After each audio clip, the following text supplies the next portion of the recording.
والله يدعو إلى دار السلام ويهدي من يشاء إلى صراط مستقيم. அல்ஹம்துலில்லாஹ். அல்லாஹ்வுடைய தூதர் ஸல்லல்லாஹு அலைஹி வஸல்லம் அவர்கள் மீதும் அவர்களை பின்பற்றி வாழ்ந்து கொண்டிருக்கின்ற அனைவர் மீதும் அல்லாஹ்வுடைய சாந்தியும் சமாதானமும் என்றென்று உண்டாகுமாக. அமைதியை நோக்கிங்கிற சேனல் மூலமாக உங்களை சந்திப்பதற்குரிய வாய்ப்பையும் இந்த தருணத்தையும் தந்த வல்ல ரஹ்மானுக்கு எல்லா புகழும் உரித்தார்கள். அன்பு நிறைந்த சகோதர சகோதரிகளை, எல்லா அரசியல் கட்சி தலைவர்களுக்கும் அரசியல் கட்சிகளுக்கும் பெரும்பான்மையான அரசியல் கட்சிகளுக்கும் இந்த சமூகம் ஊறுகாயத்தான் என்ன செஞ்சிருக்கு, பயன்பட்டு. அதே போல இன்றைக்கு புதிதாக கட்சி ஆரம்பிச்ச விஜய் இருக்கிறார் இல்லையா, அவருக்கும் இந்த சமூகம் ஊறுகாயா இருப்பது ஒரு பெரிய ஆச்சரியத்துக்குரிய விஷயமோ அதிர்ச்சி அடைகிற ஒரு விஷயமோ கிடையாது. அப்படித்தான் இந்த ஒரு நோன்பு திறக்கக்கூடிய ஒரு நிகழ்ச்சி ஏற்பாடு செய்து அதுல இஸ்லாமியர்களை போல எல்லா கட்சி தலைவர்களும் வேடமிடுவது போல இவரும் என்ன செஞ்சிருக்கிறாரு, வேடமிட்டு வந்து கொஞ்சம் கூடுதலாகவே அங்க தொழுகையிலெல்லாம் கலந்து கொண்டு போயிருக்கிறார். அதாவது நிறைய மாற்று கொள்கையில உள்ள அன்பர்கள் எல்லாம் என்ன செஞ்சிருக்கிறாங்க, தங்களுடைய இஸ்லாமிய தோழர்களோடு நோன்பு திறக்க வந்திருக்கிறாங்க. நிறைய இடத்துல நடந்திருக்கு. இப்ப எங்களுடைய லைஃப்லயும் இதெல்லாம் நடந்திருக்கு. நண்பர்கள் வந்து திடீர்னு வரணும்னு ஆசைப்படுவாங்க, அங்க என்ன நிகழ்வு நடந்தேருது நாங்க பார்க்கணும்னு நினைப்பாங்க. ஏன்னா பள்ளிவாசல் அப்படின்னு சொன்னாலே அங்க பயங்கரவாதம் தான் நடக்கும், தீவிரவாதத்தை தான் அங்க போதிப்பாங்க, அங்க ஆயுத கிடங்கா இருக்கும் பள்ளிவாசல். இப்படித்தான தேவையில்லாத எத்தனையோ சர்ச்சைகளையும் எத்தனையோ அவதூறுகளையும் இந்த சமூகத்தை பத்தி கட்டவிழ்த்து விடுறாங்க. இதெல்லாம் இந்த மாதிரி ஒரு சிந்தனையில உள்ள சகோதரர் கூட சில நேரங்கள்ல பள்ளிவாசலை பார்க்கணும்னு ஆசைப்படுவாங்க. அங்க என்ன இருக்கு, என்ன நிகழ்வு, அதை நாங்க பார்க்கணும்னு நினைப்பாங்க. அப்படி வந்திருக்கிறாங்க. அந்த உணர்வு பூர்வமாக அந்த நிகழ்வுகளை எல்லாம் பார்த்து தங்களுடைய ஃபீட்பேக்கை என்ன செஞ்சிருக்கிறாங்க, சொல்லி இருக்கிறாங்க. இது எல்லாருடைய லைஃப்லயும் நடக்கும். ஆனால் எஸ்பெஷலா இந்த அரசியல் கட்சி, அதாவது பழமை வாய்ந்த கட்சிகளாக இருந்தாலும் சரி, புதிதாக யாரேனும் கட்சியை தொடங்கினாலும் சரி, ஒரு இஃப்தார் நிகழ்ச்சியை ஒண்ணு ஏற்பாடு செய்வாங்க, இல்லைன்னா அழைக்கப்படுற இஃப்தார் நிகழ்ச்சிக்கு போவாங்க. புரியுதா உங்களுக்கு? அது எதற்காக அப்படின்னு சொன்னால் அது அரசியல் ஆதாயம் தேடுவதற்காகத்தான். இப்போ நிறைய பேர், அதாவது உதாரணத்துக்கு விஜய நம்ம சங்கின்னு சொல்லவும் தேவையில்லை. முதல்ல இந்த சங்கிங்கிற வார்த்தையை நம்ம பயன்படுத்தாம இருக்கிறதே நல்லது. ஏன்னா அது தேவையில்லாத ஒரு வார்த்தை தான். எல்லா மக்களுக்கும் இந்த சத்திய கொள்கை போய் சேரணும்னு நினைக்கிற சமூகம் தான் நம்முடைய சமூகம். அப்படித்தான் நினைக்கணும். அல்லாஹ் அதைத்தான் சொல்றான், வலாக்கின் அக்ஸர அன்னாஸில் லா யஅலமூன். இந்த சத்தியங்கிறது மனிதன் படைக்கப்பட்ட இந்த மார்க்கம், தூய்மையான மார்க்கம், நிலையான இந்த மார்க்கம், இயற்கையான இந்த மார்க்கம் நிறைய மக்கள் அறிய மாட்டாங்க அப்படின்னு அல்லாஹ் சொல்றான். கொண்டு சேர்க்க வேண்டிய கடமை நமக்கு இருக்கு. நம்ம ஒண்ணு நமக்காக ஒரு நாள் ஒருத்தன் பேசிட்டானா அவன் சங்கி இல்ல, ஒரு நாள் நம்மளை எதிர்த்து பேசிட்டானா அவன் சங்கி, இப்படின்னு சொல்லி சோசியல் மீடியால நம்முடைய நிலைப்பாட்டை இப்படித்தான் நம்ம என்ன செஞ்சுக்கிட்டு இருக்கிறோம், மாத்திக்கிட்டே இருக்கிறோம். இப்ப உதாரணத்துக்கு பிஜேபி RSS காரங்களை கூட என்ன பண்ணிடலாம் அப்படின்னு சொன்னா சொல்லுவாங்கல்ல, அந்த எதிரிய கூட என்ன செஞ்சிடலாம், மன்னிச்சிடலாம், துரோகியை மன்னிக்க முடியாது அப்படின்னு சொல்லி. எதிரி அவன் தெளிவா எதிரி, நான் உன்னை எதிர்க்க தான் போறேன், உன்னை இந்த நாட்டுல இல்லாம ஆக்குவேன், உன்னை வழிபட விட மாட்டேன், நீ ஃப்ரீடமா வணங்க முடியாது, நீ பள்ளிவாசல் வைக்க முடியாது, பள்ளிவாசல்ல கொலாய் கட்ட முடியாது. அவன் எதிர்க்கிறான், தெளிவா எதிர்க்கிறான். அவனை எதிர்த்து நிற்போம். அல்லாஹ் மிகப்பெரியவன், அதுல எந்த மாற்று கருத்தும் இல்லை. நன்மைக்காகவும் சரி நீதிக்காகவும் சரி யாரை வேணாலும் எதிர்த்து நிற்க இந்த சமூகம் எல்லா காலத்திலையும் துணிஞ்சுதான் இருக்கு. அதுல எந்த மாற்று கருத்தும் கிடையாது. ஆனா சில துரோகிகள் இந்த சமூகத்தை என்ன செய்யறாங்க, தங்களுக்கான ஆதாயத்துக்காகவே பயன்படுத்துறாங்க. எத்தனை நாளைக்கு தான் இந்த சமுதாயம் ஒவ்வொரு அரசியல் கட்சிக்காரன் பின்னாடி ஓடி போய் கொடி பிடிச்சு அவனுக்காக கோஷம் போட்டு இவன் நமக்கான கேடயமா இருப்பான்னு நினைச்சு குத்து வாங்கிக்கிட்டே தான் இருக்கு. முதுகுல குத்து வாங்கிக்கிட்டு இருக்கிற எண்ணிலடங்காத குத்து வாங்கின ஒரு சமுதாயம்னா அது இஸ்லாமிய சமூகமா தான் நம்ம என்ன செய்யறோம், பார்க்கிறோம். அது ரொம்ப கவலை அளிக்கும். ஒரு சில அரசியல்வாதிகளை தவிர பெருங்கொண்ட அரசியல்வாதிகள் இந்த சமூகத்தை ஆதாயத்துக்காகத்தான் என்ன செய்யறாங்க, பயன்படுத்த. உணர்வு பூர்வமாக இந்த இஸ்லாம்டா என்ன, இந்த மார்க்கம் என்ன சொல்லுது, இப்படியெல்லாம் அறிந்து உணர்வு ரீதியாகவோ இல்ல தோழமை ரீதியாகவோ இந்த நிகழ்வை நாம பார்க்க முடியாதுங்க. கண்டிப்பா இல்லை. அப்படி தோழமை ரீதியாக இந்த உணர்வு இதை அப்படி உணர்றதாக இருந்தால், அப்படி இதை பார்க்கிறதா இருந்தா, எந்த ஒரு நிமிடமாவது இந்த சமூகத்திற்கான இழைக்கப்பட்ட அநீதிக்காக ஏதாவது ஒரு குரல் கொடுத்திருப்பாரா விஜய்? ஏதாவது குரல் கொடுத்திருப்பாரா? எந்த அரசியல் கட்சிக்காகவும் நாம இப்ப இவரை பத்தி நம்ம பேசல. நம்ம எல்லா அரசியல் கட்சியுமே ஒரே இடத்துல வைக்கிற. ஏன்னு சொன்னா இந்த சமுதாயத்தை என்ன பண்றாங்கன்னு சொன்னா ஆதாயத்துக்காகத்தான் பயன்படுத்துறாங்க. இது வேற எந்த ஒரு காரண காரியமும் இல்ல. பழனி பாபா எல்லாத்தையும் திட்டவட்டமா சொல்லிட்டு விட்டார். இன்னைக்கு பழனி பாபாவே தப்பான அரசியல்வாதிகள் தங்களுக்கான தலைவர் மாதிரி என்ன செஞ்சிருக்கிறாங்க, படம் காட்டிக்கிட்டு இருக்கிறாங்க. அவர் அப்படியே அவங்க பேசுற எல்லா கான்செப்டுக்கும் எதிராக பேசினவர். ஆனா அவர் எங்களுக்கான அண்ணன், எங்களுக்கான தம்பி, எங்களுக்கு பெரியப்பா, எங்களுக்கு அப்பாண்டுகிட்டு இருக்காங்க. அப்படியே அப்பட்டமா இந்த சமூகத்துக்கு அரசியல்வாதிகளால, அரசியல் கட்சிகளால எவ்வளவு பெரிய அநீதி இழைக்கப்பட்டிருக்கு அப்படின்றத அவர் பட்டவர்த்தனமா சொல்லிட்டு, அதனாலதான் சொன்னார், இந்த சமுதாயம் ஒன்றுபடாத வரை, தாழ்த்தப்பட்ட சகோதரர் இருக்கிறாங்க இல்லையா, அவங்களும் இஸ்லாமிய சமூகமும் கிறிஸ்தவ மக்களும் ஒன்றுபடாத வரை நல்ல ஒரு அரசியலை இந்த மூன்று சமூகத்துக்கான பாதுகாப்பை என்ன செய்ய முடியாது, உறுதி செய்ய முடியாதுன்னு சொல்லிட்டாரு. ஆனா அவரை கூட இந்த சமூகங்களை எல்லாம் கன்சிடர் பண்ணாத, கருத்திலே எடுக்காதவங்க கூட பழனி பாபா எங்க ஐயா, எங்க அப்பா, எங்க தாத்தா, எங்க மாமாண்டுகிட்டு இருக்காங்க. அப்ப அப்படி இந்த சமூகத்தை ஆதாயத்துக்காகத்தான் என்ன செய்யறாங்க, பயன்படுத்துறாங்க. எத்தனை படங்கள், விஜய்க்கு நாலேஜ் இல்லையா? விஜய்க்கு எத்தனை படம் நடிச்சிருக்கிறாரு, இஸ்லாமிய சமூகத்தை வஞ்சிக்கிற மாதிரியே எத்தனை படங்கள், எத்தனை படத்துல தீவிரவாதியா காட்டியிருக்காங்க, எத்தனை படத்துல பயங்கரவாதிகளா காட்டியிருக்கிறாங்க.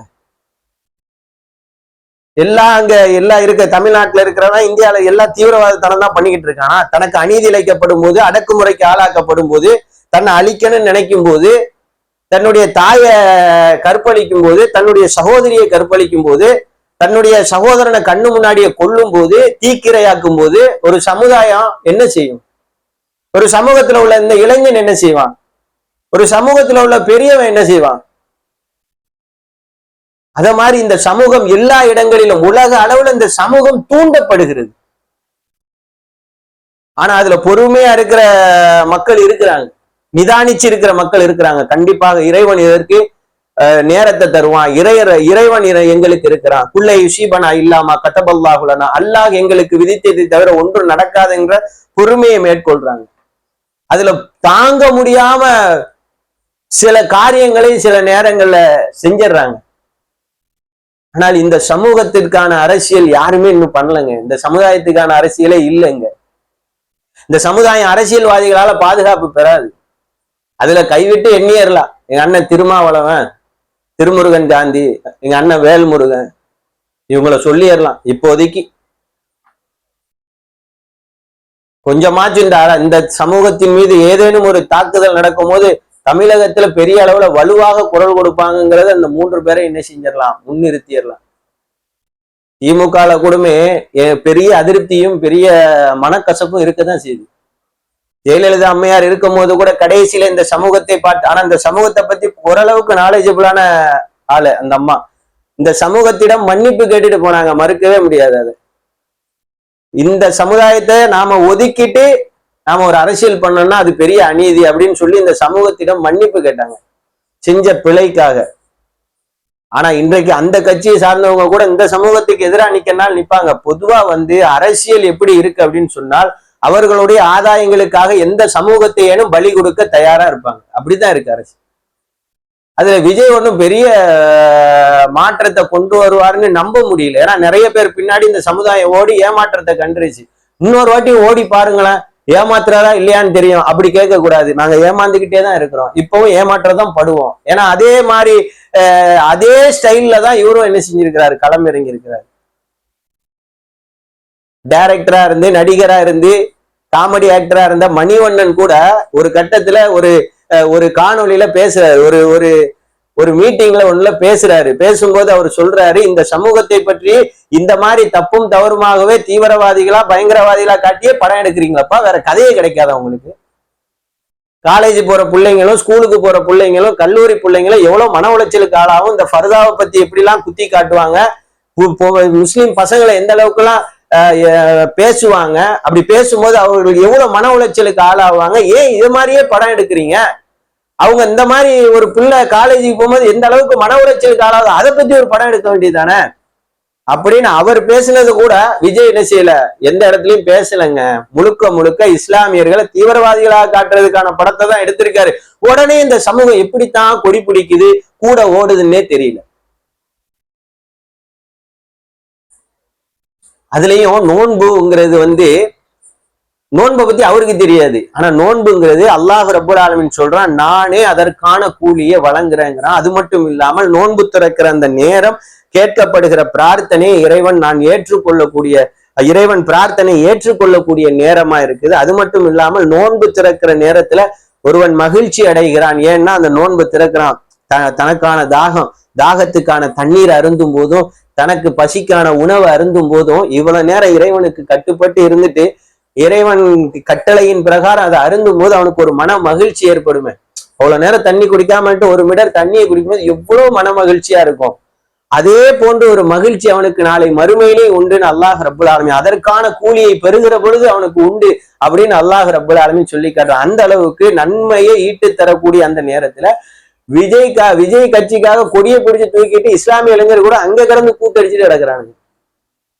அங்க இருந்து வெளியே இருந்து ஒரு இஸ்லாமிய ஒருத்தர் கத்துறாரு, கூப்பிட்டாங்க அங்க இடம் இல்ல, நோன்பு இல்லாதவங்களும் அங்க உட்கார்ந்துட்டு இருக்காங்க, எங்களுக்கு இடம் இல்லைங்க. அங்க யார் உன்னை யாரையா அங்க போச்சோம், நான் நோன்பை பிடிச்சிட்டு அங்க விஜய் பார்க்கணும்னா எல்லா மக்களும் வருவாங்க, அவங்க அமரதான் செய்வாங்க. உனக்கு இடம் இல்லைன்னு அங்க கிடந்து நீ இப்படி கத்தணும்னு என்ன அவசியம் இருக்கு? இப்படி கொஞ்சம் கூட இந்த சமூகத்தை பத்தி பேசாதவர் தான் விஜய். இன்னைக்கு நோன்பு திறக்க தொப்பியை போட்டு வெள்ளை வேட்டி வெள்ளை சட்டையோட தொழுகையிலையும் கூடுதலா கலந்துட்டு போயிட்டாருங்கிறதுக்காக அவர் இந்த சமூகத்துக்கு எதிராக இல்லை. இந்த சமூகத்தை பாதுகாக்க களமிறங்கி இருக்கிற பாதுகாவலர் கேடயம், அவருக்கு பின்னாடி எல்லாரும் ஓடுங்கன்னு சொல்லிடாதீங்க. தெளிவாக அரசியல் பாதுகாப்பு இந்த நாட்டுல நமக்கு வேணும் அப்படின்னு சொன்னால் இந்த சமுதாயம் முதல்ல ஒன்றுபடணும். எல்லா மக்களுக்கும் குரல் கொடுக்கிறதுக்கு ஒரு அரசியல் களம் உருவாகணும்னா இந்த சமூகம் முதல்ல ஒன்றுபடணும். ஒற்றுமைங்கிறது இந்த சமூகத்திடம் வேணும். வீட்டை கொண்டு போயிருவான், இடத்த காலி பண்ணிடுவான், ஊரை விட்டே அனுப்பிடுவான், குடியுரிமை திருத்த சட்டம் வரக்கூடாதுன்னு சொல்லும் போது எல்லாரும் களமிறங்கணும்ல. அப்படியே அரசியலுக்கு ஒன்று சேர முடியல இந்த சமுதாயத்தால. அப்ப இந்த இடத்துல நாம அல்லாவுக்காக எந்த இடத்துலயும் களம் இறங்கல, அதுதான் பிரச்சனை. ஆதாயத்துக்காக களம் இறங்குறோம், வீடு போயிரும், இருந்த நாடு போயிரும், இத்தனை காலம் வாழ்ந்த பூமி போயிரும். அப்ப வாங்க எல்லாரும் ஒன்னா இருப்போம்னு சொல்லி அன்னைக்கு ஒன்னா இறங்கி ரோட்ல இறங்கி போராடினமே, அந்த போராட்டம் எதற்காக எல்லா காலங்களிலும் வரமாட்டேங்குது, எல்லா நேரங்களிலும் இல்ல. அப்ப நாங்க அல்லாவுக்காக இறங்கல. அல்லாவுக்காகனா இந்த சமூகம் இன்றைக்கு ஒன்றுபட்டு இருக்குமே. ஏன் ஒவ்வொருத்தன் பின்னாடி எவன் பின்னாடி போனா நம்மளை பாதுகாப்பான்னு சொல்லி ஒவ்வொருத்தன் பின்னாடியும் கொடி பிடிச்சிட்டு ஓடணும்னு அவசியம் இல்லையே. எல்லாத்துக்கும் அழகிய வழிகாட்டுதல் இங்க இருக்குது. ஏன் ஒன்றிணைய மாட்டிருக்கோம்? அரசியல்ல சரியான பாதுகாப்பு இந்த சமூகத்துக்கு கிடைக்கணும் அப்படின்னு சொன்னால் இந்த சமூகம் ஒன்றுபடுறதுலதான் இருக்கே தவிர விஜய் பின்னாடி ஓடுறதுலயோ சீமான் பின்னாடி ஓடுறதுலயோ இல்ல அந்த கட்சி பாரம்பரிய கட்சிகள் பின்னாடி அதாவது திமுகவா இருந்தாலும் சரி, ஏடிஎம்கே, அதிமுக இந்த மாதிரி ஒவ்வொரு கட்சிகளுக்கு பின்னாடி ஓடுறதுல இல்ல. நீங்க முதல்ல ஒன்று சேர்ந்து அரசியலுக்கு ஒரு முடிவெடுங்க. இந்த இஸ்லாமிய சமூகம் ஒன்று சேரட்டும், ஒன்று சேர்ந்து அரசியல் ரீதியான ஒரு முடிவெடுங்க. அப்பதான் இந்த சமூகத்துக்கான பாதுகாப்பு உறுதி செய்யப்படும். அப்படி இல்லையா எல்லா அரசியல் கட்சியுமே இந்த சமூகத்தை வஞ்சிக்கத்தான் செய்யுது. அல்லாஹ் நமக்கு இருக்கிறான்னு நினைச்சு இந்த சமூகத்துல அல்லாஹுவை நம்பி இருக்கிற மக்கள் எப்படி தெரியுமா இருப்பாங்க? என்ன வந்தாலும் பாத்துக்கலாம்டா, குள்ள யுசிபனா இல்லாமா கத்தபல்லாஹுலனா, அல்லாஹ் விதிச்சுட்டான், எழுதிட்டான், இந்த ஏட்ல எழுதினதை தவிர நமக்கு என்னடா நடந்துற போகுது, என்ன வந்தாலும் பார்ப்போம் அப்படின்னு சொல்லி இருக்கிறவன் அப்படி சொல்லிதான் இருக்கிறான். எந்த கட்சி பின்னாடி ஓட மாட்டான், எந்த அரசியல் கட்சியும் கொடி பிடிக்க மாட்டான். அல்லாஹ் இருக்கான், தபக்குள் வச்சு இருப்பான். என்ன நடந்தாலும் சரி, கொல்லணும்னா கொல்ல போறான், நாட்டை விட்டு விரட்டணும்னா விரட்ட போறான், கைது பண்ணணும்னா பண்ண போறான். என்னன்னாலும் எழுதுனதுதான், எழுதுனதை தாண்டி எதையும் செய்ய முடியாதுங்கிற நம்பிக்கையோடு இருக்கிற மக்கள் இருப்பாங்க. அப்படிதான் இருக்கிறாங்க. இன்றைக்கு ரமலானுடைய நோன்புங்கிறது எவ்வளவு முக்கியம். விஜய் வரட்டும், ஒன்றும் பிரச்சனை இல்லை. ஆனா அந்த இடத்துல நம்மளுடைய தன்மையை நம்ம இழக்கிறோமே. இளைஞர்கள் பாருங்க, அரசியல் கட்சி இந்த உடனே விஜயை பார்க்கணுங்கிறதுக்கு அடிச்சு புடிச்சு வரான். அவன் நோன்பு நோற்று இருக்கிறான். அந்த நோன்பு எதற்காக, அந்த நோன்பு எந்த நிலையில நாம பிடிச்சிருக்கிறோம், என்ன பக்குவம் நமக்கு அந்த நோன்புனால வரும், அல்லாஹ் எதற்காக அதை கட்டளையிட்டு இருக்கான், அதையெல்லாம் தூரம் போட்டாச்சு. இன்னைக்கு விஜய் பார்க்க வந்தாச்சு. எனவே அன்பார்ந்த சகோதரர்களை, எந்த அரசியல் புதியதாக எந்த அரசியல் கட்சி வந்தாலும் சரி, பழைய கட்சிகள் எதுவாக இருந்தாலும் சரி, இவங்க முழுசா நமக்கான பாதுகாப்புன்னு சொல்லி யாரையும் தீர்மானிக்கிற இடத்துல இன்றைக்கு யாருமே இல்லை. இந்த சமூகம் ஒன்றுபடுறதுக்கான வேலையை இஸ்லாத்துல அரசியல் ரீதியாக களத்துல நிக்கிற ஒவ்வொருத்தருமே இதற்கான ஒரு முயற்சியை கண்டிப்பா கையில எடுங்க. அப்படி பார்த்து அந்த சமுதாயம் ஒட்டுமொத்தமாக எஸ்டிபிஐக்கு சப்போர்ட் பண்ணிட்டு போயிடலாம். அவங்க எல்லாருக்குமான அரசியல் கட்சி தான். ஆனால் பிஜேபி காரங்களால இவங்க இஸ்லாமிய கட்சியா பார்க்கப்படுறாங்க. அவங்க எல்லாருக்குமான அரசியல் தான். அவங்க டிக்ளேர் பண்ணிருக்காங்க எல்லாருக்குமான அரசியல், எல்லாருக்குமான நீதி. அதற்காக ஒட்டுமொத்தமா இப்ப அவ்வளவு பேரும் அவங்களுக்கு சப்போர்ட் பண்ணிடலாமே, பண்றோமா? அத இன்னைக்கு எல்லா இடத்துலயும் ரைடு போய்கிட்டு இருந்து கைது செய்யப்பட்டுக்கிட்டு இருக்கிறாங்களா? குற்றமே இல்லாம கைது செய்யப்படுறாங்க, ஒண்ணுமே இல்லைன்ட்டு கைது செய்யாம போய்கிட்டு இருக்கிறாங்க. அவ்வளவு பெரிய பிரஷர் கொடுக்கப்படுது அந்த கட்சிக்கு. அப்ப ஒட்டுமொத்தமா அந்த கட்சியை ஆதரிச்சுட்டு போங்க. எதற்காக இந்த பிரஷர் கொடுக்கப்படுது? விஜய்க்கு இவ்வளவு பெரிய பிரஷர் இருக்கா? இல்ல சீமான் அவருக்கு அவ்வளவு பெரிய பிரஷர் இருக்கா? இப்ப எந்த கட்சிக்கு இங்க அவ்வளவு பெரிய அழுத்தம் இருக்கு? எஸ்டிபிஐக்கு அவ்வளவு அழுத்தம் இருக்கு. எதற்காக அந்த அழுத்தம்? பாதிக்கப்படுற மக்களுக்காக குரல் கொடுக்குறோம், அதனாலதானே அவ்வளவு பெரிய அழுத்தம். இன்னுமே நம்முடைய சமுதாயம் இப்படி இளைஞர்களுமே இந்த அளவுக்கு இருக்கக்கூடாது. யோசிக்கணும், கொஞ்சமாச்சு யோசிக்கணும். ஏன்டா ஒவ்வொருத்தர் பின்னாடி ஓடிக்கிட்டு இருக்க? நம்ம சமுதாயத்தை ஒன்றிணைக்கிறதுக்கு ஏதாவது ஒரு முயற்சி ஒன்று எடுப்போம். கண்டிப்பா எடுக்கணும். அரசியல் ரீதியா களத்துல நிக்கிறவங்க முயற்சி எடுங்க. நீங்க முயற்சி எடுத்து ஒன்றுபட்டு ஒவ்வொரு தேர்தலையும் நீங்க ஒன்றுபட்டு அமர்ந்து ஒரு முடிவொன்று எடுத்து அறிவிப்பு செஞ்சு பாருங்க. அதற்கப்புறம் இங்க உள்ள அரசியல் களம் எப்படி மாறுதுன்னு உங்களுக்கு தெரியும். உங்களுக்கு எப்படி மாறுதுன்னு, உங்களுடைய சமூகத்துக்கு எப்படி ஒரு மாற்றம் கிடைக்குதுன்னு தெரியும். அப்ப எனவே அன்பார்ந்த சகோதரர்களை, அமல்கள் அல்லாஹ்வுக்காக செய்யறோம், அது அமல்களா பாருங்க. அதுல நீங்க இந்த மாதிரி ஒரு நடைமுறையெல்லாம் என்ன செய்யாதீங்க, கையில எடுக்காதீங்க. அல்லாஹ் ரப்புல் ஆலமீன் பாதுகாக்கணும். நமக்காக அல்லாஹ் ரப்புல் ஆலமீன் போதுமானவனா இருக்கான். ஹஸ்புன் அல்லாஹு நிஅமல் வக்கீல். அவன் தான் பொறுப்பேற்பதிலும் பாதுகாப்பதிலும் மிகச்சிறந்தவன். அதனால இப்படி கொடி பிடிச்சு அடுத்தவனை தூக்கி ஏதாவது ஒரு மேடையில வச்சு அழகு பார்க்கறத கைவிட்டுட்டு, இந்த சமுதாயத்துக்கு உண்மையிலேயே பாதுகாப்பு எதுல இருக்கு, எப்படி இருக்கு அப்படிங்கிறத ஆய்வு செஞ்சு இந்த சமூகம் ஒன்றுபடுவதற்கான ஒரு முயற்சி எடுங்க. நீங்க ஒவ்வொரு கட்சிக்காக உழைச்சதுக்கு இந்த சமுதாயம் ஒன்றுபடுற ஒற்றுமைக்காக உழைச்சிருந்தா இந்த இடத்துக்கு நம்ம என்ன செஞ்சிருப்போம்? ஒன்றுபட்டு ஒரு வலுவான ஒரு களத்தை நம்மளால என்ன செய்ய முடியும், உருவாக்கி இருக்க முடியும். இதைதான் பழனி பாபா ஆசைப்பட்டாரு. எல்லாரும் நமக்கு எதிர்தான், எல்லாரையும் பார்த்தாச்சு, அவ்வளவு பேரும் நமக்கு ஆப்போசிட்டா தான் வேலை செய்யறான். நமக்கு ஒண்ணுன்னா நம்மளை கருத்திலே எடுக்க மாட்டாங்க. அப்ப நம்ம ஒரு அரசியல் வியூகம் அமைப்போம். எப்படி? சிறுபான்மையினரா இன்றைக்கு சிறுபான்மையினரா தான் 3 சமூகமே கருதப்படுது. இஸ்லாமியர்களும் தாழ்த்தப்பட்டவர்களும் கிறிஸ்தவர் 3 பேரும் களம் இறங்குவோம் அரசியல் ரீதியா அப்படிங்கிற தாட்டை தான் அவர் இறுதியா என்ன செஞ்சார், வச்சாரு. முதல்ல இஸ்லாமிய சமூக மக்கள் ஒன்றிணைவதற்கான ஒரு முயற்சி எடுங்க. இந்த ரமலான்ல துவா செய்யுங்க. அல்லாஹ் ரப்புல் ஆலமீன் இந்த சமுதாயத்தை எல்லா சூழ்நிலைகளும் ஒரு ஒன்றிணைந்து செயல்படக்கூடிய, ஒன்றிணைந்து நீதி கேட்கக்கூடிய, ஒன்றிணைந்து அநியாயத்தை எதிர்த்து போராடக்கூடிய ஒரு வாய்ப்பை என்ன செய்யணும், அல்லாஹ் ரப்புல் ஆலமீன் தரணும். அதற்கான முயற்சி நம் சமுதாயத்திடம் வரணும் அப்படிங்கிற ஒரு பிரார்த்தனையை இந்த ரமலான்ல நான் செய்யறேன். நீங்களும் பிரார்த்தனை செய்யுங்க. அல்லாஹ் ரப்புல் ஆலமீன் நன்மையை நோக்கி பயணிக்கிற நல்லொரு மக்களாகவும், அதே நேரத்துல எங்க ஒரு அநியாயம்னாலும் அதை தட்டி கேட்கக்கூடிய ஒரு உறுதியுள்ள ஒரு நிலையையும் தந்தருள் புரியட்டும். வேற ஒரு நல்ல ஒரு வீடியோவோட இன்ஷா அல்லாஹ் நான் உங்களை சந்திக்கிறேன். அஸ்ஸலாமு அலைக்கும் வரஹ்மத்துல்லாஹி வபரகாத்துஹு.